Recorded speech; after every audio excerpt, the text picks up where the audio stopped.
Okay, so this is a video on first video on alcohols. So you would probably want to have your alcohols notes with you and perhaps your AS chemistry textbook also. Okay, so the first thing we're going to look at just are the different types of alcohols. This will be a really short video. It won't take you very long getting through this at all. But when you are finished this video and the next video along in the series, guys, you need to go to your class notes. I'll just write that on there. In your class notes, there's a question on this, which is question 1. Okay, on page 13, which will test you on this. Okay, I will show you. I think I'll just bring up the particular question here now. Okay, and you can see which one it is. So we're going to do primary, secondary, and tertiary alcohols here. So if you look at question 1A there, and then I just put a little exercise in here about writing those in condensed structural formulas. There's always really good practice to do that. Okay, so that's what you will be doing, and then the next video along in this series about the physical properties will be question 2 and question 3 from that. Okay, your textbook, I'll just go back to the PowerPoint here. In your textbook, you also obviously have some references. So alcohols is chapter 2.6. Okay, and the stuff that's covered here in this section goes to the end of, I'm just checking it here, so question 7 on page 194. So question 7 on page 194. Okay, so from the start of the chapter to that, any questions and any reading will accompany this PowerPoint here, which is on types of alcohols, and this next PowerPoint, which is on physical properties of alcohols. Okay, I'm not doing anything on naming of alcohols in these two videos. We've done lots on naming of alcohols already. There's a really good section on questions on naming alcohols in your textbook. Okay, I think that is for naming it is,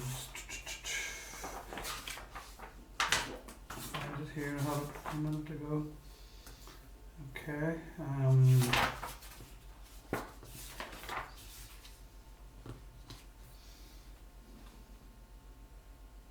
yeah, so the naming part is really exercise 2.6D. But everything there from, we're starting on page 188, so page 188 in your textbook, those questions and tasks up to question 7, page 194, will follow these first two PowerPoints that I do, this one and the one on physical properties. Okay, so types of alcohols, this should be very, very easy, because essentially we have already done naming the types of haloalkanes, and this follows on, it uses exactly the same naming process. So we had primary, secondary, and tertiary haloalkanes. We've got primary, secondary, and tertiary alcohols, and it's exactly the same way in which we decide how to name them. Okay, we look at our functional group, which in this case is of course the OH, and we look at the carbon that's attached to that functional group, and we count how many carbons is attached directly to it. In this case it's 1, so we have primary. If we look at the next one along, very simple. Okay, we have that carbon which is attached to 2 other carbons, secondary. And of course the next one along, very simple, we have tertiary alcohol. Okay, so dead easy. Primaries are always easy to work out. You don't even have to really do very much. As long as the OH group is on the very final carbon in the chain, then it's primary. Okay, OHs are on a middle carbon somewhere for secondaries, and OHs are also on a middle carbon somewhere for tertiaries, but you will also find an additional carbon there as well. So just be careful, I suppose, whenever you're doing your secondaries and your tertiaries, it can be, draw them out. So if you're not really sure, please make sure and draw those out, okay? Okay, and then there's part of that exercise on page 13 of your notes, question 1. Question 1B also asks you to do them in condensed structural formula. Again, we've done quite a bit of that earlier in the year, so have a go at it.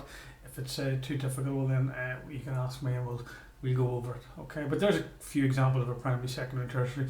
And remember, there are other alternatives to writing condensed structural formula. And there's lots of good stuff on the internet as well if you are struggling. But I don't think they shouldn't be too difficult for you. Okay, so here's a little exercise here which you can do, okay, where you're just really looking at those molecules, you're just giving them a name, and then you're deciding if they're primary, secondary, or if they are tertiary. So maybe you want to pause the video, go through these, and then come back and I'll give you the answers to them. Okay, so the first one here, the OH is indeed, it's on the end. It's a 1, 2, 3, 4, 5. So that's very simply a pentan, 1-ol, okay, and it's primary, of course. The next one is pentan 2-ol. There's my carbon that's of importance there. There's a hydrogen attached to here, so it's not a CH3 group, so therefore that's a secondary. This one is 2-methyl-butan-2-ol, so I'll go 1, 2, 3, 4. My OH group is going to be here on the second one. I'm also going to have a CH3, so I bracket my CH3. I'm going to run out of space here. OH as well. Okay, so that'll be CH3, sorry, I'm going to be doing condensed structural. CH2, CH3, that is a tertiary. Okay, this one here, 1, 2, 3, 4, 5. Okay, we've got a pent. Again, our OH group is here. It's on number 1, 2, 3 that way, or 1, 2, 3 that way. So it's on 3. So this is simply pentan. 3-ol this time. Okay, there's no methyl groups involved. Secondary. 2,2-dimethyl-butan-2-ol. So a little bit tricky this one. We've got a but 1, 2, 3, 4. Okay, we've a 2,3-dimethyl, so we'll have a CH3 there and a CH3 on number 3 as well. Just put those in brackets. And we have a butan 2-ol. Okay, so I'm going to run out of space. I'll put that in there. The OH just goes in there. That'll be CH3. That'll be CH3. Okay, I have a methyl group on 2 and I have my OH group on 2. So that is also a tertiary. Okay, this one here is 1, 2, 3, 4 is my longest chain, so I know it's a butan. Okay, my OH group is in position 2, so I know it's a butan 2-ol. I have here this carbon here, has got a CH3 there and a CH3 there.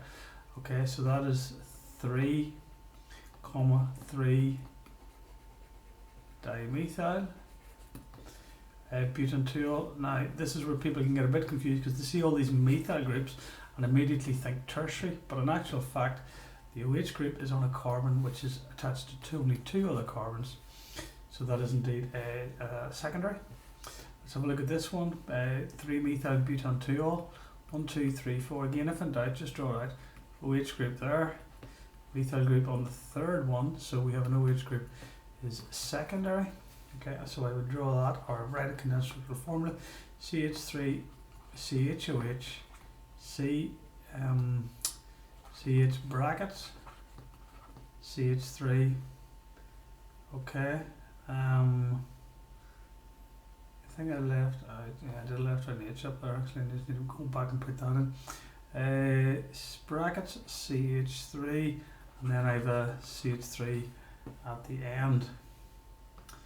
Okay, I think up here, let me see now, what have I done?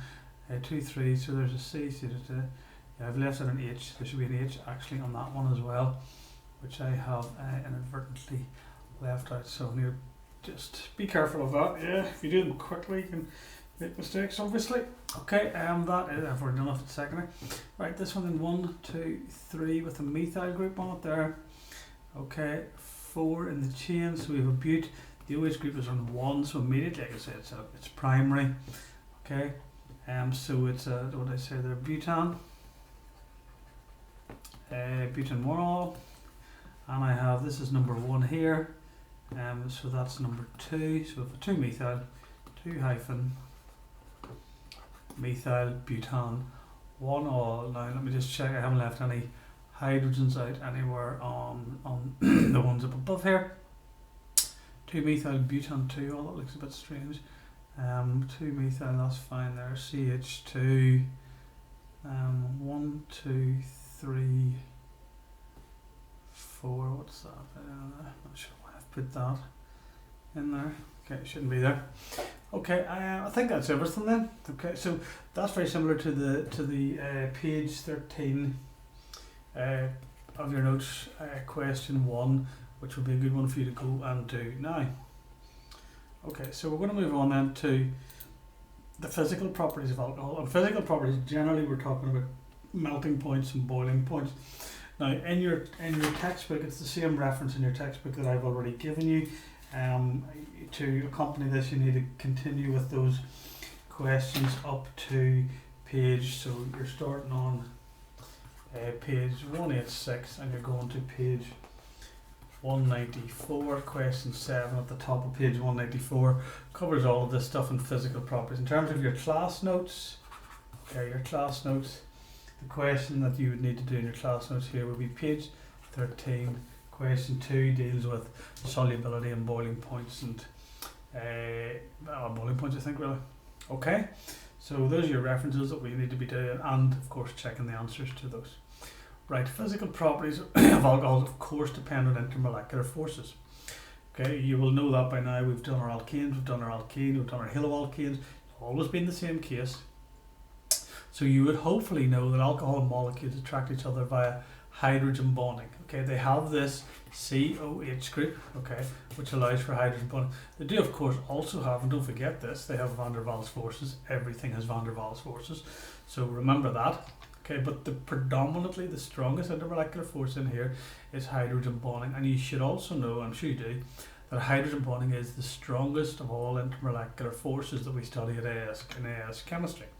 Okay, and it is to do with this very delta positive hydrogen attracted to, I'll just change the colour of my pen here, or maybe I won't. Okay, attracted to the lone pair of electrons. So there's always a lone pair of electrons in this very delta negative oxygen, and because of that you get this very strong attraction. And the reason why the hydrogen here is so involved is because when it's attached to this very delta negative oxygen, which is very electron withdrawing, it leaves a very delta positive hydrogen behind. So this hydrogen is a really big delta positive, if you like. Okay, so therefore it does of course create this very strong hydrogen bond. Okay, and it's exactly the same if you're asked to draw it between another alcohol, ethanol we've just chosen here. Okay, and again you're just showing the lone pair. You might also want to draw in the deltas on it if you were doing it in an exam situation, just to show that you totally understand what we're talking about. So for similar sized molecules, hydrogen bonds are stronger than dipole-dipole forces. So if we were to be comparing this to a similar sized haloalkane, it would be much higher boiling point in the alcohol.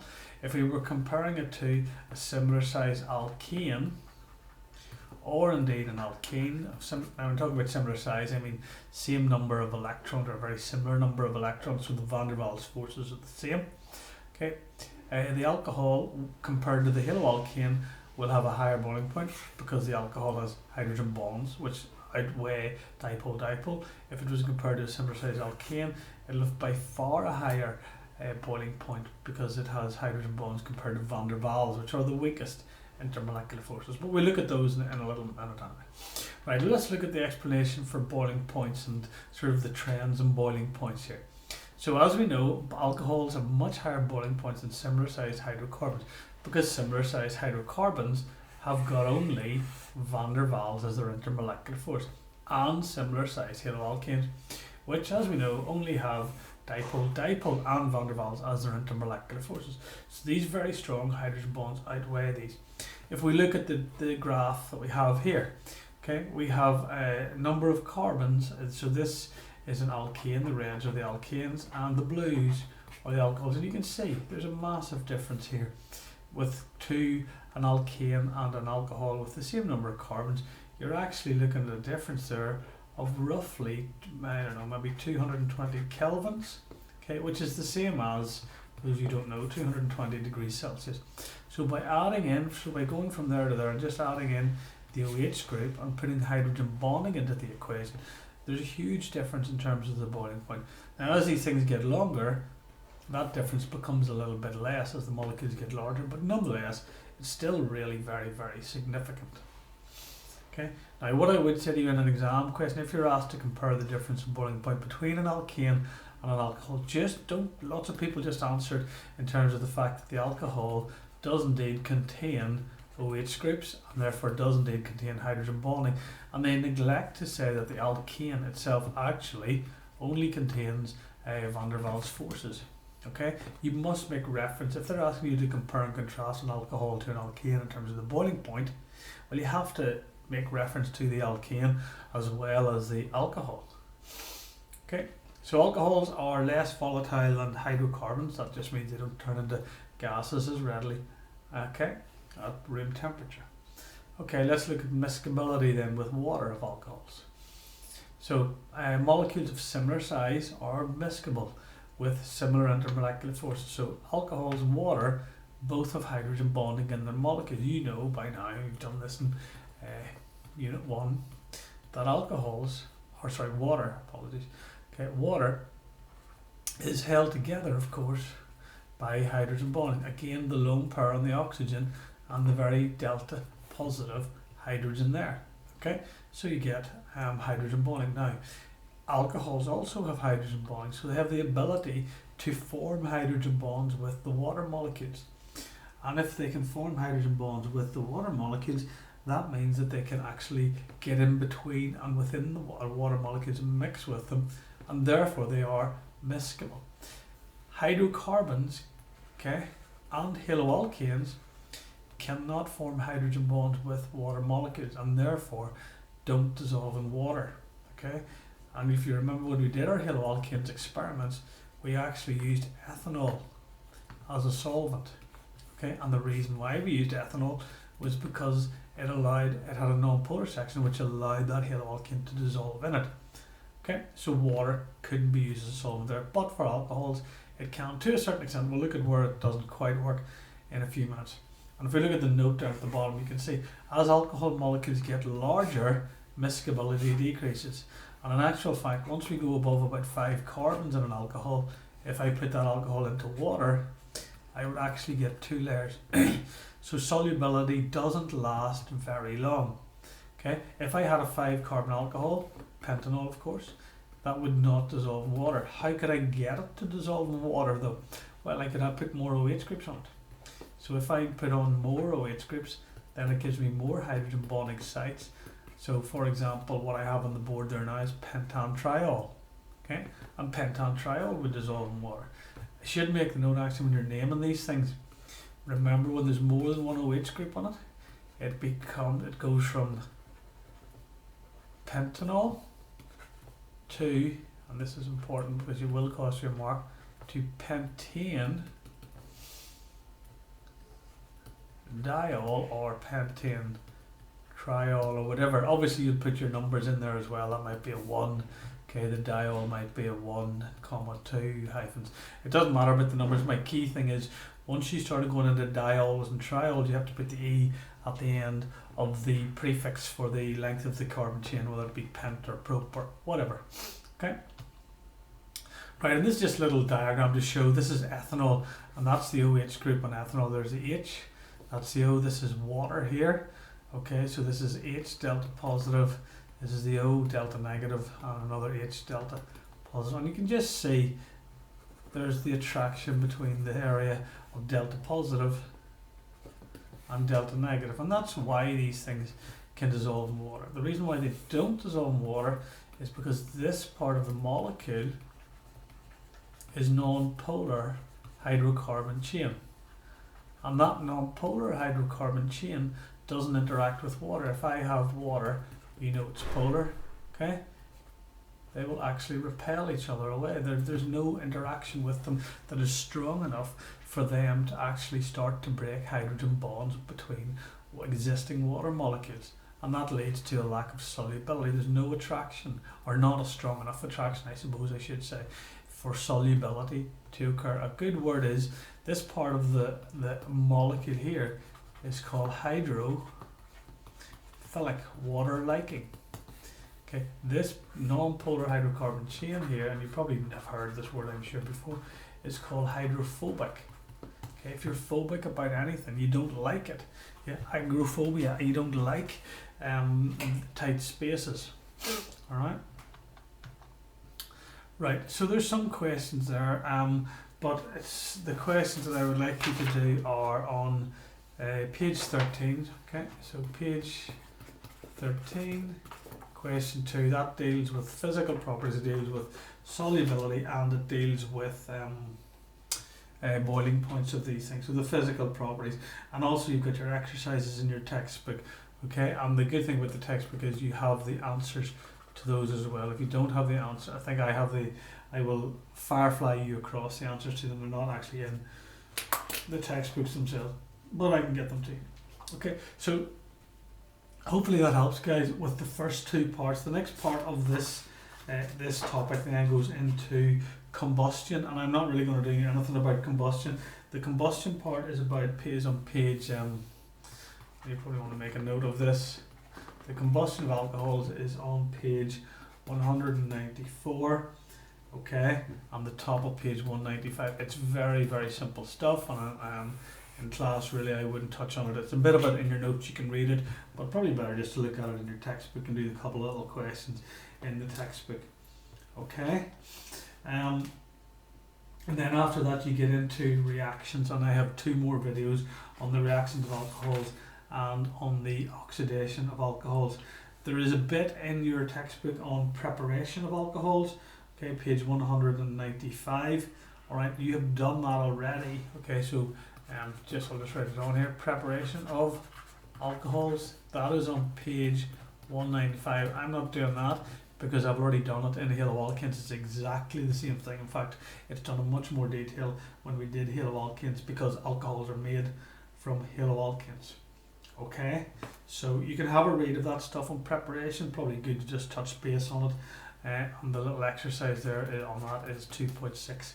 If it might be worth your while having a go at that. The next 2 videos along will be on preparation and on oxidation, stuff that we have not done before at all and is completely brand new to you. Okay, so hopefully that helps, guys. Any questions or queries, of course you can ask me.